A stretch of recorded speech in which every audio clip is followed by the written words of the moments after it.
School কলেজত যদি allow নাথাকে লৈ যোৱা তেন্তে আপুনি লৈ যাব পাৰিব আৰু কোনেও গমেই নাপাব আপুনি যে লৈ গৈছে। বাৰু ৰাইজ এইপিনে পাৰ্চেল আহিছে আৰু পাৰ্চেল আনিবলৈ মই এমাইল ওলাই যাব লাগে আৰু 200 টকা এটা লৈ গৈছিলোঁ, কিমান টকা ঘূৰাই আনিলোঁ দেখিছেই নহয়। মানে কিমান দামী বস্তু গম পালে আৰু, দামীয়ে হওক বা কম দামীয়ে হওক, সৰুৱে হওক বা ডাঙৰেই হওক, নিজৰ পচন্দৰ বস্তুটো এনেই ভাল লাগে। আৰু আপোনালোকক দেখাই থকা আমাৰ সেই সেউজীয়া বাগানখন এতিয়া টকলো হৈ আছে আৰু কালি পাৰ্চেলটো থ'বলৈ পাইছিলোঁহে, তেনেকুৱাতে মই যাব লগা হ'ল মেডিকেলত ৰাতিটো থাকিবলগীয়া হ'ল আৰু নেক্সট দিনা আহি এয়া মোৰ পটাপট পাৰ্চেলটো খুলি চাই লৈছোঁ কেনেকুৱা আহিছে বুলি।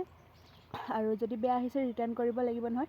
এইপিনে কালাৰকেইটা চালোঁ, 2-এটা কালাৰ পচন্দ হোৱা নাই, কাৰোবাক গিফ্ট দি দিব লাগিব গম পাইছেনে।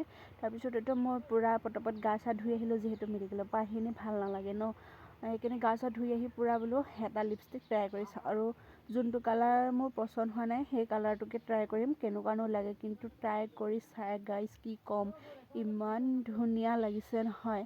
মানে লিপছ কালাৰৰে হয় লিপষ্টিকটো। স্কুল কলেজত যদি এলাও নাথাকে তেন্তে স্কুল কলেজলৈ লৈ যাব পাৰিব। ছাৰ বাইদেউ নালাগে, লগৰবিলাকেও গম নাপাব তুমি যে লিপষ্টিক লৈ গৈছা। কালাৰটো বহুত ধুনীয়া আৰু তোমালোকে যদি ল'ব বিচৰা কমেণ্ট কৰিবা দেই। বাৰু আজিলৈ আহিছোঁ, বাই বাই। আৰু মজা লিপষ্টিক